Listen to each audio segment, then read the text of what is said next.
الرحمن شروع اللہ کے نام سے جو بڑا مہربان اور نہایت ہی رحم کرنے والا ہے۔ تمام حضرات درود شریف پڑھیں۔ اللہم صلی علی محمد وعلی آل محمد کما صلیت علی ابراہیم وعلی آل ابراہیم انک حمید مجید۔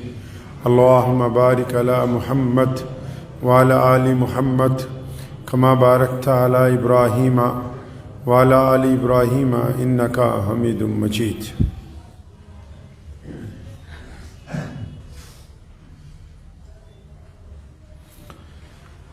تیری خود ستائیوں نے تجھے کھو دیا ہے اتنا، تیری خود ستائیوں نے تجھے کھو دیا ہے اتنا، نہ صنم ہی تجھ سے خوش ہے نہ خدائی تجھ سے راضی۔ تیری خود ستائیوں نے تجھے کھو دیا ہے اتنا، نہ صنم ہی تجھ سے خوش ہے نہ خدائی تجھ سے راضی۔ تیرے مہرے پٹ رہے ہیں تجھے مات ہو رہی ہے، تیرے مہرے پٹ رہے ہیں تجھے مات ہو رہی ہے، ذرا رخ پلٹ لے ناداں تیرے ہاتھ میں ہے بازی۔ رمضان المبارک کی آمد ہے اور پوری دنیا میں مسلمان رمضان کی تیاری میں لگے ہوئے ہیں۔ رمضان المبارک کی تیاریاں کرتے کرتے ہم یہ بھول گئے کہ رمضان کی تیاری حقیقتاً ہوتی کیسے۔ بالخصوص مسجدوں کے جو ذمہ دار ہیں، خاص کر جو لوگ مسجدوں کے متولی ہیں، صدر ہیں، مسجدوں کے ممبران ہیں، مسجدوں میں ٹھیکیدار جو بنے ہوئے ہیں، رمضان المبارک کا بوجھ زیادہ ان پہ آتا ہے کہ رمضان سے پہلے کس طرح کی تیاریاں کی جائیں، اور آہستہ آہستہ تیاریاں جو ہیں وقت اور حالات کے ساتھ ساتھ اب ایک رسم بن کے رہ گئی۔ جو اعلیٰ روایتیں پیارے نبی حضرت محمد رسول اللہ صلی اللہ تعالی علیہ وسلم نے ہمیں عطا فرمائی وہ نہیں ہیں۔ کچھ رسمیں ہیں جن کو نبھا رہے ہیں، ٹھیک ہے، ہر سال رنگ روگن کروانا ہے، کوئی صفائی ستھرائی ہونی چاہیے، عمارت کی کچھ مرمت ہو جائے، کچھ نئی چیزیں خرید لی جائیں، پرانی ہٹا دی جائیں۔ چند رسمیں رہ گئیں جو کہ صرف ظاہری ضرورتوں کے اوپر ٹکی ہوئی ہیں، اور جو اعلیٰ روایتیں پیارے نبی حضرت محمد رسول اللہ صلی اللہ تعالی علیہ وسلم نے عطا فرمائی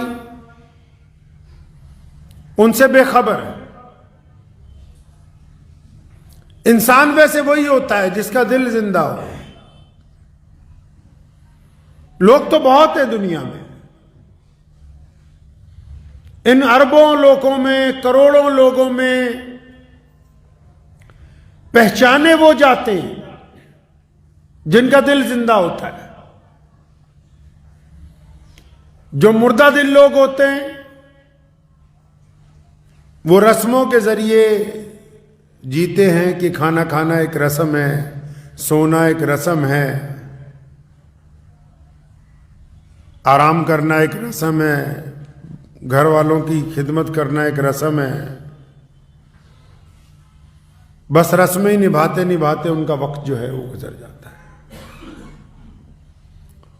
اور جو لوگ روایتوں پہ عمل کرتے ہیں، اپنے اکابرین کی، اپنے بزرگوں کی اور اپنے نبی علیہ الصلوۃ والسلام کی دی ہوئی روایتوں پر، وہ ہر دن ایک قدم آگے بڑھتے ہیں، ہر دن ایک ایسا کام کرتے ہیں کہ دل کو تسلی ہوتی ہے کہ ہاں ہم نے محمد رسول اللہ صلی اللہ علیہ وسلم کی اتباع کی ہے، ان کی پیروی کی ہے۔ وہ منفرد نظر آئیں گے دنیا میں۔ رمضان المبارک کی آمد ہے، مسجدوں پہ خاص کر توجہ ہے کہ مسجدیں بہترین ہو جائیں، آرام دہ ہو جائیں، خوبصورت ہو جائیں۔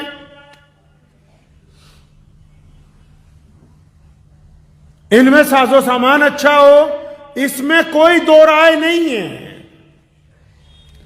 اللہ کے گھر کو، عبادت گاہ کو خوبصورت بنانا، عبادت گاہ میں نمازیوں کے آرام کے لیے تمام چیزوں کا انتظام کرنا اور تمام چیزوں کو مہیا کرنا، بہترین پنکھے، اے سی یا کارپیٹ کو بچھایا جانا یا بہترین بیت الخلاؤں کا مرمت کر کے انتظام کرنا، یہ کوئی بری بات نہیں، لیکن بات یہ ہے کہ جو لوگ ان کو استعمال کریں گے اور جن لوگوں نے اس کے اوپر اپنا وقت صرف کیا ہے، ان کا نظریہ کیا ہے؟ پہلی بات، ان کی نیت کیا ہے؟ قرآن پاک میں مسجدوں کو بنانے کا ذکر آیا،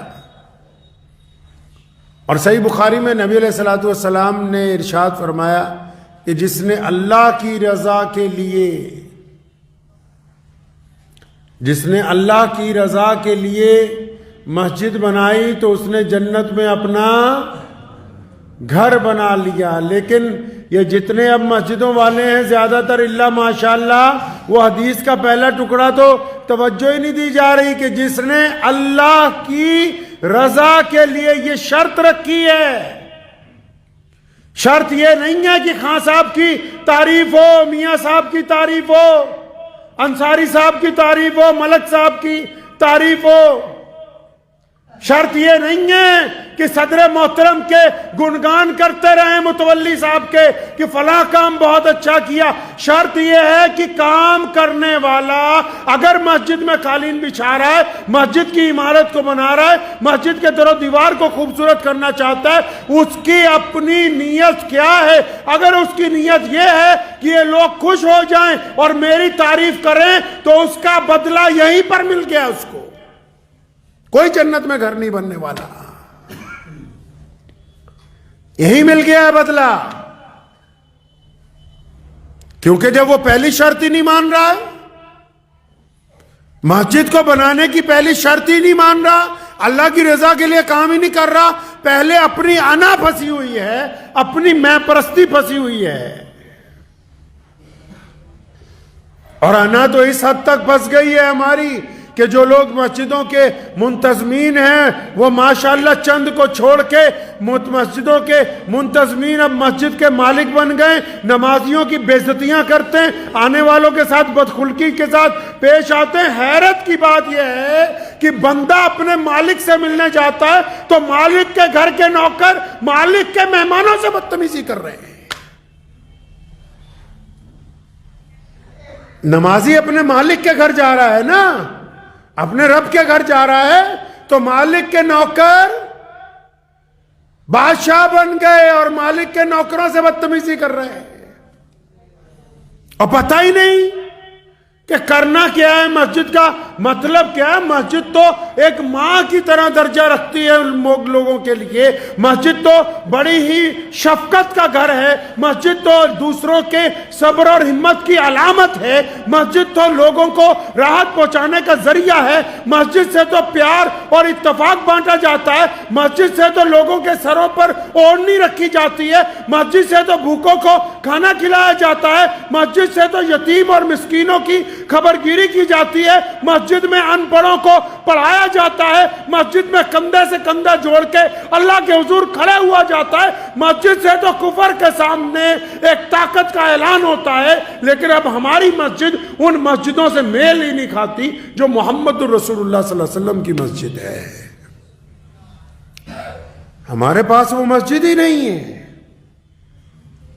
چلیں پیارے نبی علیہ الصلوۃ والسلام کی مسجد میں، آج بھی اور تب بھی جب نبی علیہ الصلوۃ والسلام نے مسجد نبوی کی تعمیر کی، کیا ہوا؟ یہ کوئی بڑی بات نہیں ہے کہ مساجد کی تعمیر کے دوران، مساجد کی انتظامیہ کے دوران ایک دو بندوں میں نوک جھونک ہو جائے، لیکن بڑی بات یہ ہے کہ ان کے درمیان بھی پیار ہونا چاہیے، محبت ہونی چاہیے۔ سیدنا بلال رضی اللہ تعالیٰ عنہ فرماتے ہیں مسجد نبوی کی تعمیر جب ہم نے شروع کی، اللہ کے نبی علیہ السلام نے اعلان کر دیا، جگہ خرید لی گئی، فرماتے ہم سب کام پہ لگ گئے تو میں 3-4 پتھر اکٹھے اٹھا کے لا رہا تھا اور میرے دل میں آیا کہ اللہ نے مجھے بڑی توفیق دی، ہمت دی کہ میں 4 پتھر ایک ساتھ اٹھا رہا ہوں۔ تو اتنی دیر میں کہتے ہیں کہ میری نگاہ پیارے پیغمبر جناب محمد رسول اللہ صلی اللہ علیہ وسلم پر پڑی تو آپ صلی اللہ علیہ وسلم 5 پتھر اٹھا کے لا رہے تھے۔ ہے ایسے کوئی مسجد کے منتظمین جو آج کی تاریخ میں خود چٹائی بچھاتے ہو؟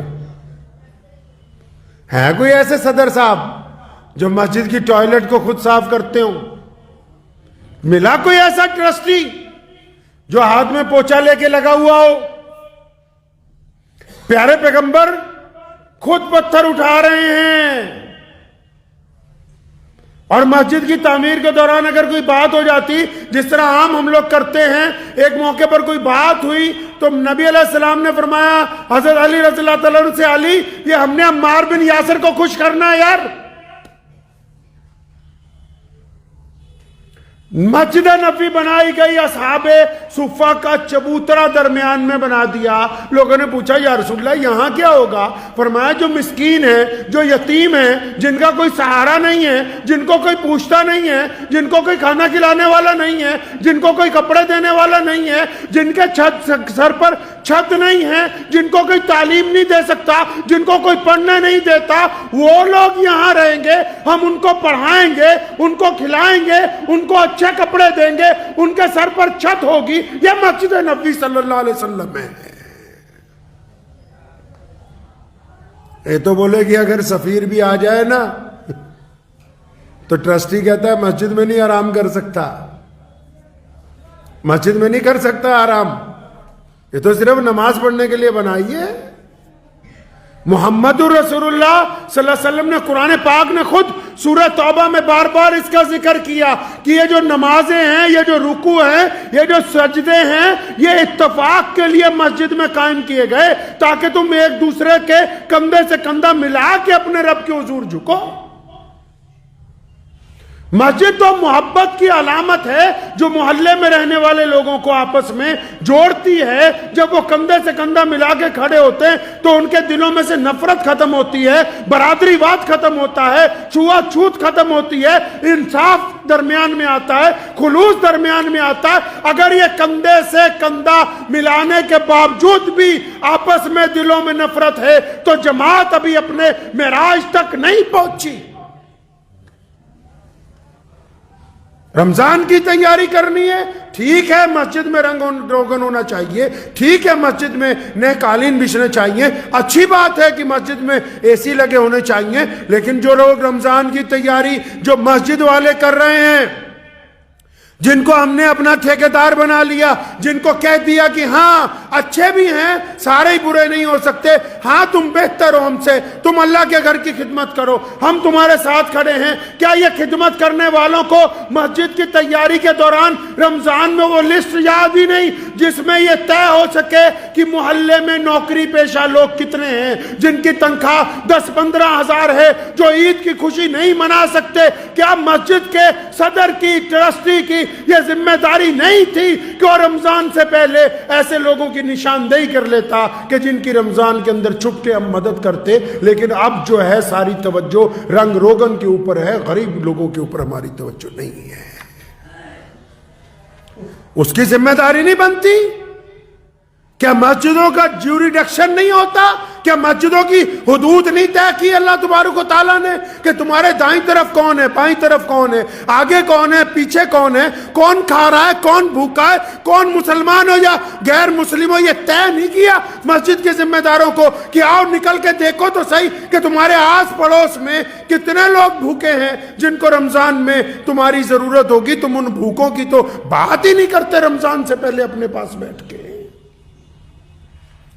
کیسے بھول جاتے ہو رمضان کی تیاری میں کہ ان لوگوں کی فہرست بھی بنانی ہے کہ جو لوگ تعلیم حاصل کر رہے ہیں لیکن ان کے پاس پیسہ نہیں ہے، وہ تعلیم نہ حاصل کر کے کہیں چائے کے برتن دھو رہے ہیں۔ کیسے بھول گئے ان بچوں کو جو تمہاری مسجد کے محلے میں رہنے والے ہیں، جن کے گھر میں کھانا نہیں ہے، جو تمہاری افطاری کی خالی پلیٹوں کو چن کے وہ سامان گھر کو لے جاتے ہیں؟ تو تمہاری غیرت کہاں مر گئی؟ کس نے تمہیں ان مسجدوں کا ذمہ دار بنایا جو اپنے آس پاس رہ رہنے والے یتیموں کی خبر گیری نہیں رکھ سکتے ہو؟ کیا کہا محمد الرسول اللہ نے؟ سیدنا بلال سے بار بار پوچھتے ابھی کھانا کھانا ہے، رسول اللہ بار بار بلال سے پوچھتے کہ سامنے والوں نے کھایا، اصحاب صفہ نے کھانا کھایا، دائیں طرف والوں نے کھانا کھایا، جو قیدی بند ہے انہوں نے کھانا کھایا؟ محمد الرسول اللہ نے بار بار ان کو سمجھایا کہ مسجد میں بیٹھ کے کرنا کیا ہے، اس مسجد کی بات ہی نہیں کرتے جو محمد الرسول اللہ کی مسجد۔ 63 سالہ زندگی ہے رسول اللہ کی، 63 سال کی زندگی کو اگر ناپنے جاؤ گے نا تو رسول اللہ کی 3/3 زندگی ساری کی ساری یا تو جب مکے میں تھے بیت اللہ میں گزری، مدینے میں تھے تو مسجد نبوی میں گزری۔ سارے فیصلے، ساری حکمتیں، ساری محبتیں، سارے اعلان، سارے گورنروں کی تقرریاں، غریبوں مسکینوں کی خبر گیری، سب کچھ اگر کہیں ہوا ہے تو مسجد نبوی میں بیٹھ کر کیا ہے۔ وہ مسجد کہاں گئی کہ مسجد والوں نے سال کا حساب لگانے کے لیے بیٹھ گئے کہ اچھا سال میں کتنے پیسے آئے کتنے گئے؟ یہ حساب کس نے لگانا تھا کہ سال میں ہم کتنے بچوں کو پڑھا سکے، کتنے بچوں کی ہم نے ٹیوشن کی فیس دے دی، کتنے بچے ہیں جن کو اسکول میں ہم لوگ وردیاں دیتے رہے، کتنے بچے ہیں جن کو ہم نے MBA IPS IAS کی ڈگری کرنے کے لیے ہم نے خرچ اٹھایا، کتنے بچے ہیں جن کی ماؤں کی پیچھے سے ہم خبر گیری کرتے رہے، اور کتنے ایسے لوگ ہیں سارا سال مسجد نے جن کی یتیمی کو چھپا کر ان کا ساتھ دیا، کوئی حساب ہی نہیں تمہارے پاس، کیونکہ توجہ ہے ہی نہیں اس طرف جو محمد الرسول اللہ صلی اللہ علیہ وسلم نے مسجد بنا کے دی ہے۔ ہم تو اس بات پر دستے گریبان ہیں کہ جلدی تراویحاں کہاں ہو جائیں، اور بعض لوگ تو اس حد تک گر گئے نیچے کہ ہمارے گھر میں ہی تراویح کروا دو، ہماری چھت پہ ہی کرا دو، 3 دن کی تراویح کرا دو۔ کس جگہ لکھا ہے اسلام میں کہ قرآن کی سودے بازیاں کرتے رہو؟ کوئی غیر مسلم قرآن کو کچھ کہہ دے وہ بیلا کھڑا ہے اور خود قرآن پاک کی بے حرمتی کرتے رہو، کوئی پوچھنے والا نہیں، کوئی کچھ کہنے والا نہیں کہ میاں صاحب اپنے گھر کی چھت پر قرآن کروائیں گے، تمہارے باپ کی جاگیر ہے قرآن، یہ یتیم ہو گیا۔ جو لوگ اللہ کے قرآن سے کھلواڑ کرنا چاہتے ہیں 3 دن میں، 2 دن میں، 7 دن میں، 10 دن میں، 12 دن میں، وہ تم نے جانا کہاں ہے؟ محمد رسول اللہ نے سارے رمضان قرآن سنا اور سنایا ہے، یہ دستور کہاں سے طے کر دیا نیا مساجد کے اندر؟ اس اسلام کی بات کیوں نہیں کرتے جو محمد رسول اللہ نے عطا فرمایا؟ جس اسلام کی مسجدوں کے دروازے لوگوں کے لیے، ارے غیر مسلموں نے آ کے سوال کیا مسجد نبوی میں، مسلمانوں نے نہیں۔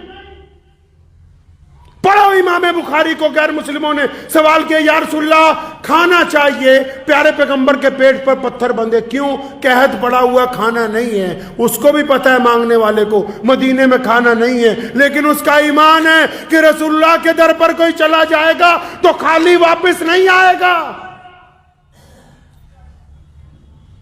تم سائل تمہارے دروازے پہ آتا ہے اکڑ جاتے ہو، محمد رسول اللہ کے دروازے پہ سائل آیا، رسول اللہ کے پتھر بندھے ہوئے ہیں، پھر بھی اپنے صحابہ کے جرمنڈ کو کہا کون ہے جو اس کو کھانا کھلائے؟ میں جنت میں اعلیٰ کھانے کا وعدہ کرتا ہوں، فوراً کھانا لا کے پیش کیا گیا۔ غیر مسلم آتا ہے یا رسول اللہ کپڑے چاہیے، میرے پاس لباس پورا نہیں ہے، کیونکہ اس کا بھی ایمان ہے کہ رسول اللہ کے دروازے پر جاؤں گا تو ننگوں کو کپڑا دیا جائے گا، محمد رسول اللہ ان کو کپڑے دیتے۔ ایک غیر مسلم آ کے سوال کرتا ہے یا رسول اللہ مجھے سواری چاہیے، میں مسافر ہوں، میرے پاس سواری نہیں ہے، نبی علیہ السلام اس کو سواری دیتے ہیں۔ اور یہ جب مسجد ہم نے بنائی اس میں تو کسی کو ایک لمحہ فالتو پنکھا چلانے کی اجازت نہیں ہے، کیا وہ اس مسجد سے میل کھا رہی جو محمد رسول اللہ نے عطا کی ہے؟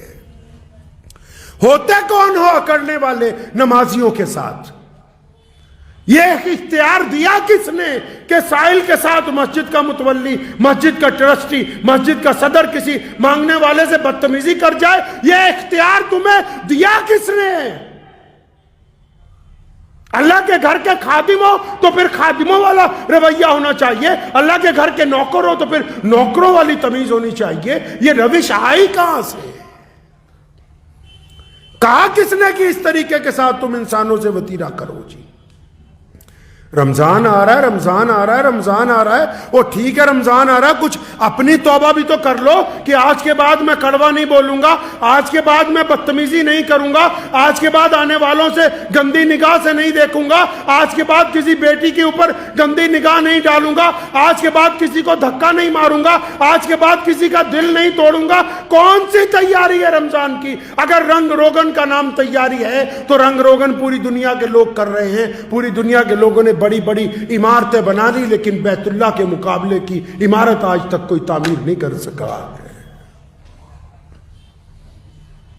کیوں؟ کیونکہ جب بندہ اللہ کے گھر میں جاتا ہے نا تو اس کا دل، اس کی روح خدا کے گھر کو دیکھ کے پشماندہ ہو جاتی ہے، آنسو جاری ہو جاتے ہیں، اپنے رب سے معافی مانگتا ہے۔ مسجد تو بنی اسی لیے تھی کہ پریشان حال لوگ آئیں گے، دکھ درد والے آئیں گے، ایک ساتھ نماز پڑھیں گے، کسی کی کوئی پریشانی ہوگی، تکلیف ہوگی، ایک دوسرے کو اپنی تکلیف بتائیں گے، کچھ نہ کچھ ایک دوسرے کے کندھے سے کندھا ملائیں گے۔ کچھ روایتیں ہی باقی نہیں رہی۔ نبی علیہ الصلوۃ والسلام رمضان میں فیاض ہیں، رمضان المبارک میں بے انتہا نچھاور کر رہے ہیں دولت، اور نبی علیہ الصلوۃ والسلام کے جو امت کے لوگ ہیں، جن کو رسول اللہ نے اپنا وارث بنایا، جن کے ذمہ اسلام پکڑایا، جن کو دین پہنچایا گیا، ان کو پتہ ہی نہیں کہ رسول اللہ صلی اللہ علیہ وسلم کی مسجد کیسی ہونی چاہیے۔ لکھ لیجئے دل کی تختی پر، مسجدوں کے ذمہ داروں کے لیے ضروری ہے، پہلا فرض ہے ان کا عاجزی اور انکساری۔ اگر وہ فرعون کی طرح بولتے ہیں تو پھر وہ اللہ اور اس کے رسول کے گھر کے خادم نہیں ہیں، وہ قابض ہیں اس جگہ پر، ان کو کوئی اختیار نہیں ہے کہ وہ مسلمانوں کے سامنے کھڑے ہیں اگر ان کا لہجہ فرعون کی طرح ہے۔ پہلی شرط ہے رسول اللہ کی مسجد کی خادم کی، پہلی شرط یہ ہے کہ وہ عاجزی والا ہو، انکساری والا ہو، صبر والا ہو، حکمت والا ہو، سننے والا ہو، جواب دینے والا نہیں ہو۔ اور پھر اس کی ذمہ داری بنتی ہے کہ وہ اپنی مسجد کے چاروں طرف دھیان رکھے کہ کتنی بیوائیں رہتی ہیں، چاہے وہ مسلمان ہیں یا نہیں ہیں۔ اگر کوئی غریب ہے تو اس کا حق ہم کو ادا کرنا ہے، ہمیں محمد رسول اللہ نے اسلام کی دولت ادا کی ہے۔ اگر ہمارا پڑوسی ہم سے پریشان ہے، اگر پڑوسی بھوکا ہے اور ہم بہترین کھانا کھا رہے ہیں، تو ہم ایمان کے اس درجے تک نہیں پہنچے جو اللہ کو پسند ہے۔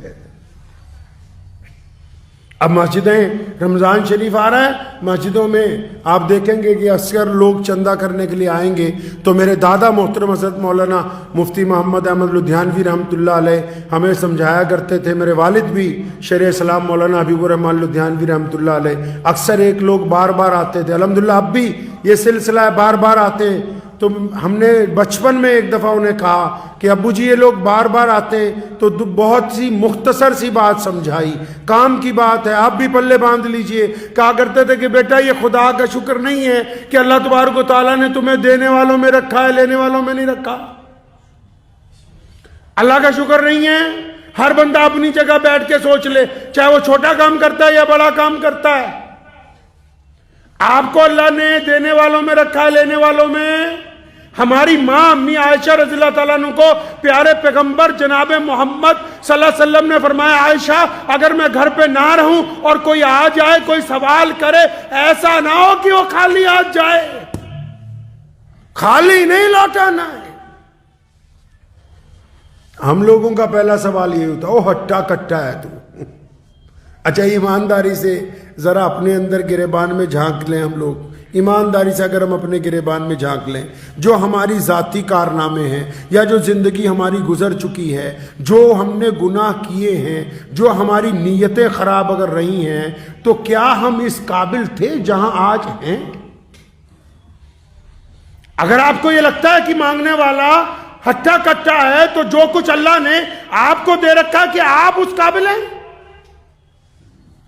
اگر آپ اچھی طرح دیکھیں گے تو آپ کو پتہ لگے گا کہ ہمیں ہماری اوقات سے بہت زیادہ فالتو ملا ہوا ہے پہلے سے۔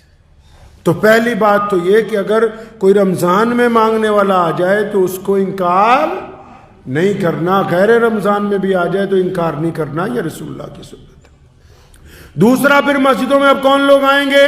اب مسجدوں میں رمضان کے دوران مدرسے والے آئیں گے، مسجدوں والے آئیں گے۔ اب ایک اور بات ذہن نشین کر لیجئے کہ اپنے لیے مانگنا پھر بھی کمال کی بات ہے، مدرسے کے لیے، مسجد کے لیے مانگنا اور بے عزتی برداشت کرنا اس سے زیادہ خطرناک بات ہے۔ یہ ہر بندے کے بس کی بات ہے نہیں کہ وہ رب کے گھر کے لیے بھی سوال کرے اور ان مدارس کے لیے بھی سوال کرے، اور پھر سامنے والا کوئی بھی ذمہ دار ہو وہ اس کے ساتھ بدتمیزی کرے، تو یہ نہایت شرم کی بات۔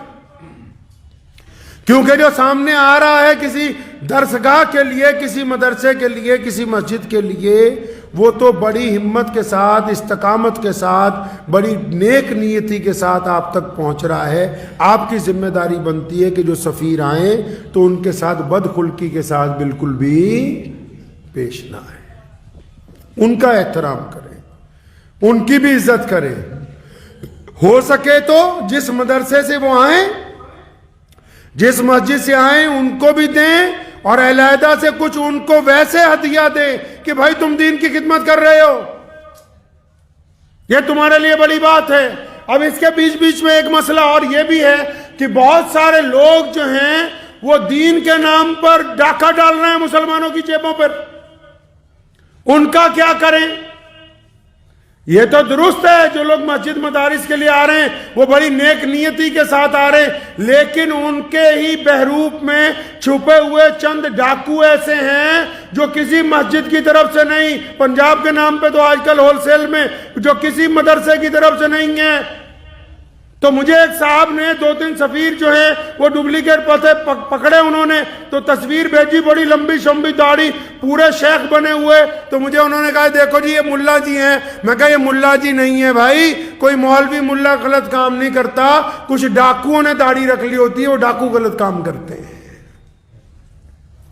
اگر کوئی ایسا بندہ جو رب رسول کے نام پر جھوٹ بول کے آپ کو دھوکہ دے رہا ہو، پھر اس کے خلاف قانون کی کارروائی ہونا دستوری عمل ہے۔ اگر اس کو اصلیت سامنے آنے کے بعد بھی آپ چھوڑ دیں گے تو آپ بھی اللہ اور اس کے رسول کے دشمن ہوں گے۔ کم از کم یہ تو ہو کہ جن جگہ، جن ایمانداری کے ساتھ جن اداروں کو ہم رقم پہنچانا چاہتے ہیں وہاں تک مکمل پہنچنی چاہیے۔ تو اس بات کو ذہن نشین کر لیجئے کہ چند غلط لوگوں کے چکر میں ساروں کی بے عزتی مت کرنے لگیے گا جب تک تصدیق نہ ہو۔ اور آج کل تو بہت آسان ہے، جو بھی کوئی آئے اس کو اپنے علاقے کے کسی بڑے مولوی کا لکھا نہیں ہے تو سیدھی ویڈیو کال کر کے بھائی اپنا مدرسہ مسجد دکھا دو، اللہ اللہ خیر صلی اللہ 2 منٹ کا کام ہے، مکمل ہو جائے گا۔ کیونکہ اچھے لوگوں کی وجہ سے نظام چل رہا ہے۔ ابھی ہمارے ہاں گزشتہ جمعے کو انڈونیشیا سے ایک حاجی صاحب آئے سائیکل پہ، آپ لوگوں نے کچھ نے ان سے ملاقات بھی کی ہوگی، وہ چلے بھی گئے آگے دوسرے ملک پہنچ گئے پرسوں الحمدللہ۔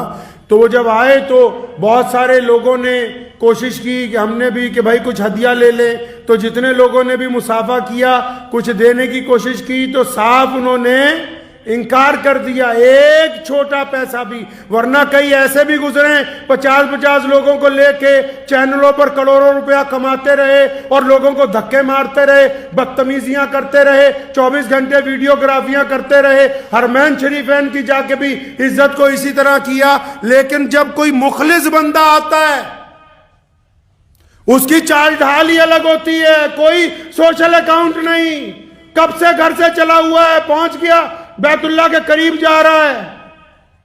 تو اچھے لوگوں کی وجہ سے ہی تو نظام چل رہا ہے نا، اچھے لوگوں کی وجہ سے ہی درستگی ہو رہی ہے۔ تو ہمیشہ اگر جو اچھے لوگ ملیں تو ان کی حوصلہ افزائی کرنی نہایت ہی ضروری ہے۔ تو اس مرتبہ رمضان المبارک کی آمد سے قبل اس بات کو طے کر لیجئے کہ ہماری مسجد میں مسجد کے آرام جو ہیں، مسجد کی جو آرائش ہے، اس کے ساتھ ساتھ مسجد کے آس پاس رہنے والے ضرورت مندوں کی بھی فہرست بنے گی۔ آس پاس جو تعلیم چھوڑ چکے ہیں بچے ان کی بھی فہرست بنے گی۔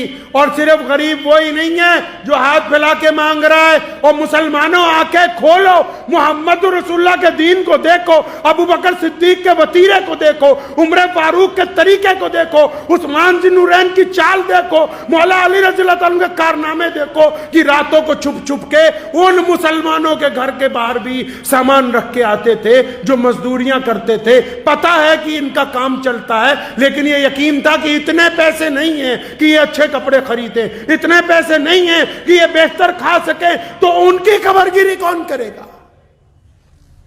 جو لوگ ہاتھ نہیں پھیلاتے ان کی قبر گیری کون کرے گا؟ تم تو جانتے ہو کہ تمہارا کون سا دوست مستحق ہے، آپ کو تو پتا ہے کہ آپ کے کس بھائی کی ضرورت کیسی ہے، آپ کو تو پتا ہے کہ محلے میں کون محتاج ہے جو کبھی اپنی غیرت کی وجہ سے سوال نہیں کرتا۔ اگر آپ کو بھی نہیں پتا تو پھر کس کو پتا ہے بھائی؟